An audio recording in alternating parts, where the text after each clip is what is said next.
Hello ಮುತ್ತೈದೇಸ್, ಪ್ರಸಾದ please. ಮಧ್ಯರಾತ್ರಿ 2 ಗಂಟೆ ಆಯ್ತು ಗುರು, ಇನ್ನು ನೀರಿನ ದರ್ಶನ ಆಗಿಲ್ಲ. ವೇಟ್ ಮಾಡ್ತಾನೆ ಇದ್ದೀವಿ ಇನ್ನು. ಎಷ್ಟಡಿ ಕೊರ್ಸಿದ್ ಯಾವಲೆ? ಒಂದ್ 400 ಐತೆ. 500 ಅಡಿಗೆ ಅಂತ ಹೇಳವ್ರೆ, ನೋಡೋಣ. ಫೈನಲಿ 640 ಅಡಿಗೆ ನೀರ್ ಆಚೆ ಬಂತು ಗುರು.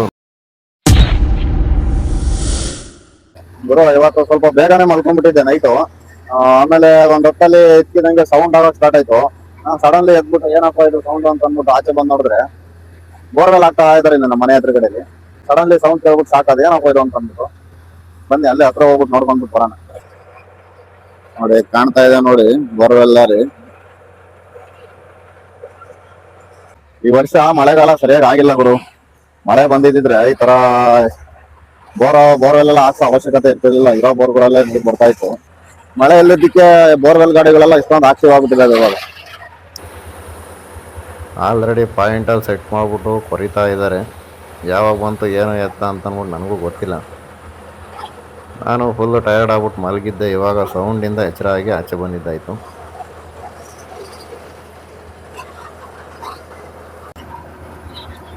ಇವರೇ ನೋಡಿ ಬೋರ್ವೆಲ್ ಹಾಕ್ಸ್ತಾ ಇರೋದು. ಎಷ್ಟಡಿ ಆಗೈತೆ ನಮ್ಮಲ್ಲಿ ಬೋರ್ವೆಲ್? 400 ಅಡಿ ಆಗಿರ್ಬೇಕಪ್ಪ. 400 ಅಡಿ. ಯಾವಾಗ ಪಾಯಿಂಟ್ ಬಿಟ್ ಮಾಡಿದ್ದು? 7 ಗಂಟೆ. 7 ಗಂಟೆಗಾ? ಪಾಯಿಂಟ್ ಯಾರ ಹತ್ರ ಮಾಡಿಸಿದ್ರಿ ನೀವು? ಒಂದಿಬ್ರು ಮಾಡ್ಯಾರಪ್ಪ. ಸಿಕ್ಕ ನೀರು ಅಂತ ಹೇಳವ್ರೆ. ಎಷ್ಟಡಿ ಸಿಗುತ್ತೆ ಅಂತ ಹೇಳವ್ರೆ? 900 ಅಡಿ ಲಾಸ್ಟ್ ಬರ್ಸರಿ ಯಾಕಂತ ಆಗ್ತದೆ ಅಂತ ಹೇಳವ್ರೆ. ಇದು ಬೋರ್ವೆಲ್ ಎಲ್ಲ ಅದು ರೇಟ್ ಎಲ್ಲ ಯಾವ ತರ ಕೊರೆಯೋದು ಅದನ್ನ ಸ್ವಲ್ಪ ಹೇಳ್ಬಿಡ, ಹಂಗೆ ನಮ್ಮ ವೀಕ್ಷಕರು ಕೇಳಿಸ್ಕೊಂಡ್ಬಿಡ್ಲಿ. 100 ಅಡಿ ತನಕ 110 ತನಕ ನಡೀತಾ ಇದೆ. 110 ರೂಪಾಯಿ ಒಂದಡಿಗ? 600 ಅಡಿವರೆಗೂ ಮಿನಿಮಮ್. ಫಸ್ಟ್ 300 ಅಡಿವರೆಗೂ 110 ರೂಪಾಯಿ ಅಡಿ. ಆಮೇಲೆ 125, 100 ಅಡಿ ಜಂಪ್ ಮಾಡ್ಕೊಂಡು ಹೋಗ್ತಾ ಇದಾರೆ. ನೀವು ಎಷ್ಟು ಜನ ಹತ್ರ ಪಾಯಿಂಟ್ ಮಾಡ್ತಿದ್ರಿ ಇದು ಬೋರ್ವೆಲ್? 4 ಜನ ಮಾಡ್ತೀವಿ. 400 ಅಡಿ ಆಗಿದೆಯಂತೆ. ಇನ್ನು ಧೂಳು ಬರ್ತಾ ಇದೆ. ಲೈಟ್ ಸ್ವಲ್ಪ ದೇವಾರ ಮಣ್ಣು ಆಚೆ ಬರ್ತಾ ಇದೆ ಇವಾಗ.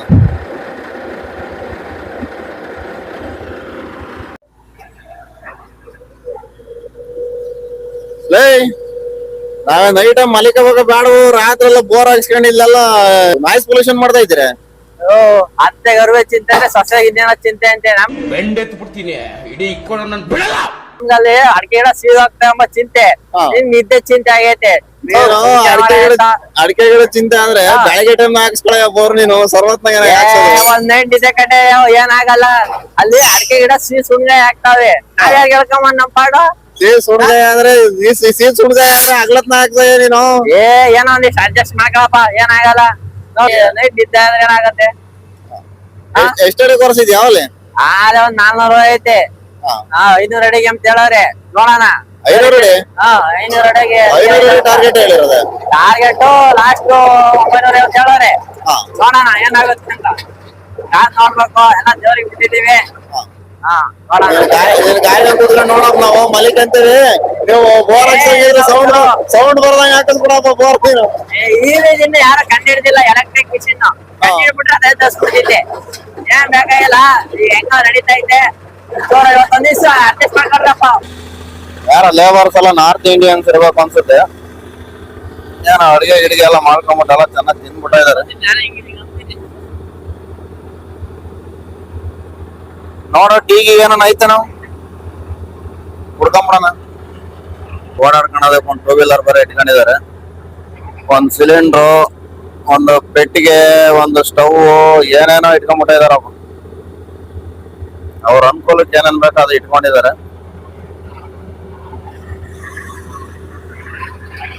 ಸ್ನೇಹಿತರೆ ನಮಸ್ಕಾರ. ಎಲ್ಲ ನನ್ನ ರೈತ ನಮಸ್ಕಾರ.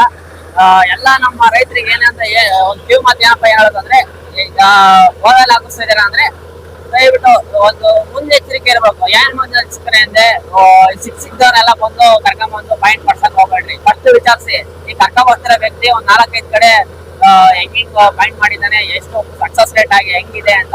ಈಗ ಒಂದು 100ರಲ್ಲಿ 85%, 90% ಓಕೆ ಮಾಡಿದ್ದಾನೆ ಅಂತಂದ್ರೆ ಅಂತವ್ರನ್ನ ಕರ್ಕೊಂಡ್ ಪಾಯಿಂಟ್ ಮಾಡ್ಸಿ ಸಕ್ಸಸ್ ರೇಟ್ ಚೆನ್ನಾಗಿರೋರ್ನ ಹುಡ್ಕೊಂಡ್ ಬರ್ಬೇಕು ಅಂತ ಹೇಳ್ತಿದ್ಯಾ? ಚೆನ್ನಾಗಿರೋರ್ನ ಹುಡ್ಕೊಂಡ್ ಬರ್ಬೇಕು ನೀವು. ಸುಮ್ನೆ ಸಿಕ್ದವ್ರನ್ನೆಲ್ಲ ಕರ್ಕೊಂಡ್ಬಂದು ಪಾಯಿಂಟ್ ಮಾಡಿಸ್ಬಿಟ್ಟು ಅವ್ರಿಗೂ ದುಡ್ಡು ಕೊಟ್ಬಿಟ್ಟು ಆ ದುಡ್ಡು ಹೋಗಿ ಬೋರಿಂಗ್ ಗಂಟು ಈಗಿನ ಕಾಲದಲ್ಲಿ ಎಲ್ಲ ರೇಟ್ ಇನ್ನ ಜಾಸ್ತಿ ಆಗುತ್ತೆ ಹೊರತು ಕಮ್ಮಿ ಆಗಲ್ಲ, ನಿಮ್ಗೆ ಗೊತ್ತಿರುತ್ತೆ. ಸೊ ದಯವಿಟ್ಟು ಮುನ್ನೆಚ್ಚರಿಕೆಯಿಂದ ಬಟ್ ಎಲ್ಲ ಯಾರನ್ನ ಕರ್ಕೊಂಡ್ ಬರ್ತೀರ ನೋಡ್ಕೊಂಡು ಸ್ವಲ್ಪ ಕರ್ಕೊಂಡ್ಬಂದು ಚೆನ್ನಾಗಿರೋದನ್ನ ಪಾಯಿಂಟ್ ಮಾಡಿಸಿ. ದುಡ್ಡು ವೇಸ್ಟ್, ಟೈಮು ವೇಸ್ಟ್, ಎಲ್ಲ ವೇಸ್ಟ್ ಆಗುತ್ತೆ. ಸೊ ದಯವಿಟ್ಟು ಒಂದು ಸಕ್ಸಸ್ ಸ್ಕೋರ್ ಎಷ್ಟು ಇರುತ್ತೋ ಅಷ್ಟು ನೋಡ್ಕೊಂಡು ಆ ವ್ಯಕ್ತಿನ ಕರ್ಕೊಂಡ್ಬರ್ತೀವಿ. ಮಧ್ಯರಾತ್ರಿ 2 ಗಂಟೆ ಆಯ್ತು ಗುರು, ಇನ್ನೂ ನೀರಿನ ದರ್ಶನ ಆಗಿಲ್ಲ. ವೆಯ್ಟ್ ಮಾಡ್ತಾನೆ ಇದ್ದೀವಿ. ಇನ್ನು ಫೈನಲಿ 640 ಅಡಿಗೆ ನೀರು ಆಚೆ ಬಂತು ಗುರು. ನೋಡಿ ಏನು ಪ್ರೆಸರ್ ಹೊಡಿತಾ ಇದೆ ಅಂತಂದ್ಬಿಟ್ಟು ಸ್ವಲ್ಪ ಹಿಂದೆನೇ ನಿಂತ್ಕೊಂಡು ನೀರು ಮೇಲ್ಗಿಲ್ಲ ಆರ್ಬಿಟ್ಟಾತು. ಟೈಮ್ ಇವಾಗ ಮಧ್ಯರಾತ್ರಿ 2 ಗಂಟೆ. ಇವಾಗ ಜಸ್ಟ್ 640 ಅಡಿ ಕಂಪ್ಲೀಟ್ ಆಯಿತು. ಇವಾಗ ನೀರು ಸಿಕ್ಕಿದೆ. ಎಷ್ಟು ಇಂಚು ಏನು ಅಂತ ಗೊತ್ತಿಲ್ಲ, ಅದು ಇನ್ನೂ ಇನ್ಫಾರ್ಮೇಷನ್ ಇಲ್ಲ, ಗೊತ್ತಾಗುತ್ತೆ ಸ್ವಲ್ಪ ಹೊತ್ತಲ್ಲಿ. ನೀರು ನೋಡಿ ಏನು ಪ್ರೆಸರ್ ಹೊಡಿತಿದೆ ಅಂತಂದ್ಬಿಟ್ಟು. ಪರವಾಗಿಲ್ಲ, ನಾವು ಇಷ್ಟೊತ್ತು ಕ್ಯಾಮ್ರಾ ಹಿಡ್ಕೊಂಡು ಕಾಯ್ಕೊಂಡು ಕೂತ್ಕೊಂಡಿದ್ಕೊಂಡು ಏನು ಲಾಸ್ ಏನಾಗಿಲ್ಲ. ನೈಟು ನೀರು ಸಿಕ್ಕಿದ ಮೇಲೆ ನಾನು ಹೋಗಿ ಮಲ್ಕೊಂಬಿಟ್ಟೆ. ಮತ್ತು ನಾನು ಬೆಳಗ್ಗೆ ಎದ್ದು ಇಲ್ಲಿಗೆ ಬರೋ ಅಷ್ಟೊತ್ತಿಗೆಲ್ಲ ಮುತ್ತೈದರೆಲ್ಲ ಕಾಂಪಿಟೇಷನ್ ಮೇಲೆ ಪೂಜೆ ಮಾಡ್ತಾಯಿದ್ರು. ನಾವು ಹಣ್ಣು ಪ್ರಸಾದ ಏನಾದರೂ ಕೊಡ್ತಾರೇನೋ ಅಂತ ಅಲ್ಲೇ ಕಾಯ್ತಾ ನಿಂತ್ಕೊಂಡಿದ್ವಿ. ನೀರು ಸಿಕ್ಕಿರೋ ಖುಷಿಲ್ಲ ಅವರು ಕ್ಯಾಮ್ರಾಮನ್ನೇ ಮರ್ತ್ಬಿಟ್ಟವ್ರೆ ಗುರು. ಹಲೋ ಮುತ್ತೈದೇಸ್, ಪ್ರಸಾದ please. No comments. No comments. ಒಂದು ಆಕ್ಷನ್ ಇಲ್ಲ, ರಿಯಾಕ್ಷನ್ ಇಲ್ಲ. ಕ್ಯಾಮ್ರಾಮನ್ಗಂತೂ ರೆಸ್ಪೆಕ್ಟ್ ಮೊದಲೇ ಇಲ್ಲ ಗುರು. ಇಲ್ಲಿ ಇನ್ನೂ ಮುತ್ತೈದರದು ಪೂಜೆ ಕಂಪ್ಲೀಟ್ ಆಗಿಲ್ಲ. ಅವ್ನು ನೋಡ್ರೆ ಗಾಡಿ ಆಪ್ರೇಟ್ ಮಾಡ್ತಾವನೆ. ಮ್ಯಾಲಿಗೆಲ್ಲ ಹಾಕ್ಬಿಟ್ಯಪ್ಪ ದೊರೆ. ನೀನ್ ಯಾಕೆ ಭಯ ಬೀಳ್ತೀಯ? ನಾನು ಇಂಥದ್ದೆಲ್ಲ ಅರ್ದು ಕುಡ್ದು ಬಿಟ್ಟಿದ್ದೀನಿ. ಎಲ್ಲಾನು ಮುಗ್ದೋಯ್ತು ಗುರು, ಕಂಪ್ಲೀಟ್ ಆಯಿತು.